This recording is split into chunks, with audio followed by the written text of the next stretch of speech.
Cinema ಬಗ್ಗೆ ಹೇಳಿ. Cinema ನಿಜವಾಗ್ಲೂ ಚೆನ್ನಾಗಿದೆ ಸರ್. ಒಂದು ಎಂಟರ್ಟೈನ್ಮೆಂಟ್ ಮೂವಿ ಅಂತೂ ಅಲ್ಲ, ಬಟ್ ಆದರೆ ಒಂದು ಎಜುಕೇಷ್ನಲ್ ಮೂವಿ ಅಂತ ಹೇಳ್ಪಡ್ತೀನಿ. ಹೆಣ್ಮಕ್ಳಾಗಲಿ, ಒಂದು ಮಗು ಎಮೋಷ್ನಲ್ ಆಗಿರ್ಬೋದು, ಒಂದು ತಾಯಿ ಸೆಂಟಿಮೆಂಟ್ ಆಗಿರ್ಬೋದು, ತುಂಬ ಚೆನ್ನಾಗಿ ಪ್ಲೇ ಮಾಡಿದ್ದಾರೆ. ಈಗ ನಾವು ಎಷ್ಟೊಂದು ಕೇಸಸ್ ನೋಡಿದ್ದೀವಿ, ನಿರ್ಭಯದಾಗಿರ್ಬೋದು, ಸೌಜನ್ಯ ಕೇಸ್ ಆಗಿರ್ಬೋದು, ಅದಕ್ಕೆ ಯಾವುದೂ ಜಸ್ಟಿಸ್ ಇನ್ನೂ ಸಿಕ್ಕೇ ಇಲ್ಲ. ಬಟ್ ಆದರೆ ಇದ್ರಲ್ಲಿ ಸಿಕ್ಕೋ ಹಾಗೆ ಜಸ್ಟಿಸ್ ಎಲ್ಲ ಕೇಸಲ್ಲೂ ಸಿಕ್ಕಿದ್ರೆ ಡೆಫಿನೆಟ್ಲಿ ಈ ಸೊಸೈಟಿ ಇನ್ನೂ ಚೆನ್ನಾಗಾಗುತ್ತೆ ಅಂತ ನಾನು ಹೇಳ್ಪಡ್ತೀನಿ.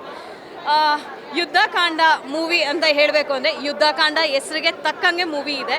ಆ್ಯಂಡ್ ದ ವೇ ಅವ್ರ ಮಗು ಎಮೋಷ್ನಲ್ ಆಗಿರ್ಬೋದು, ತಾಯಿ ಸೆಂಟಿಮೆಂಟ್ ಆಗಿರ್ಬೋದು, ಅಜಯ್ ರಾವ್ ಆ್ಯಕ್ಟಿಂಗ್ ಆಗಿರ್ಬೋದು, ದ ವೇ ವಾದ ಮಾಡೋ ರೀತಿ ಡೆಫಿನೆಟ್ಲಿ ತುಂಬ ಚೆನ್ನಾಗಿದೆ.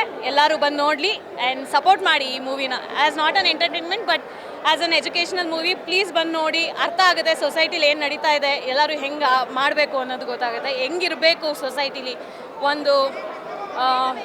ಒಂದು ಸಾಂಗ್ ತುಂಬ ಚೆನ್ನಾಗಿದೆ. ಆ ಸಾಂಗಲ್ಲಿ ಆ ಮಗು ತಾಯಿಗೆ ಹಾಡೋ ಸಾಂಗ್ ಇರ್ಬೋದು, ತುಂಬ ಚೆನ್ನಾಗಿದೆ. ತುಂಬ ಚೆನ್ನಾಗಿ ಆ್ಯಕ್ಟ್ ಮಾಡಿದೆ ಮಗು ಆಗಿರ್ಬೋದು. ಆ ಒಂದು ಕೈಂಡ್ ಆಫ್ ಎಲ್ಲರ ಕಣ್ಣಲ್ಲೂ ಮೂವಿ ನೋಡ್ತಾ ಇರ್ಬೇಕಾದ್ರೆ ಯಾರೂ ಒಂದು ವಾವು ಅಂತ ಕಿರ್ಚಿದ್ದಿಲ್ಲ. ಆದರೆ ಎಲ್ಲರ ಕಣ್ಣಲ್ಲೂ ಒಂದು ಎಮೋಷನ್, ಒಂದು ಕಣ್ಣೀರು ಅನ್ನೋದೊಂದು ತುಂಬಿತ್ತು. ಅದರಲ್ಲೇ ಗೊತ್ತಾಗುತ್ತೆ ಈ ಮೂವಿ ಗೆದ್ದಿದೆ ಅನ್ನೋದು. So we wish all the best for the movie.